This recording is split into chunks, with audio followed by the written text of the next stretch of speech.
අරගෙන ආවා ෂවර්ම වීඩියෝ එකක්. ඉතින් මම මුලින්ම හදාගන්නේ මේකට සෝස් එකක්. මේකට මම යෝගට්, මයොනිස් ටිකක්, ලුණු, ගම්මිරිස්, මිරිස් කුඩු, දෙහියුෂ ටිකක් දාලා තමයි මේ සෝස් එක හදාගත්තේ. ඉතින් ඊට පස්සේ චිකන් ටිකකුත් බෙදලා අරගෙන ෂවර්ම එකට ඕනි රොටිය හදාගන්නවා. මේකට මම ගත්තේ සුපර් මාකට් වල තියෙන ෆ්‍රීස් කරලා තියෙන පරාට වලින් එකක්.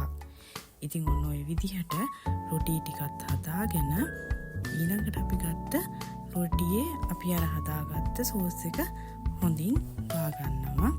ඊට පස්සේ සලාද කොළයක්, ලුණු කෑලි ටිකක්, තක්කාලි, මම මේකට කියුකම්බර් ටිකකුත් පාවිච්චි කරා. ඊළඟට චිකන් ටිකයි ඔන්න ඔය විදිහට අහුරගෙන තව තක්කාලි සෝස් ටිකත් එකතු කරගෙන මේක රැපින් කරගන්න තමයි තියෙන්නේ. ඔන්න ඔය විදිහට ඕක උතාගෙන ඕක හැලෙන්නේ නැතුව තියාගන්නත් ඕනි හින්දා මම ඔයිල් පේපර් ටිකක් අරගෙන මේක වටේට හොඳට උතාගත්තා. ඊට පස්සේ ඒකත් චුව නැති හින්දා මම ටූත් පික් එකක් ගහලා ඕක බඳව ගත්තා.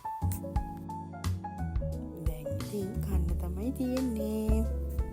වීඩියෝ එක හොඳයි නම් ලයික් කරන්න, අපිව ෆලෝ කරන්න. කියෙන්නම් බයි බයි.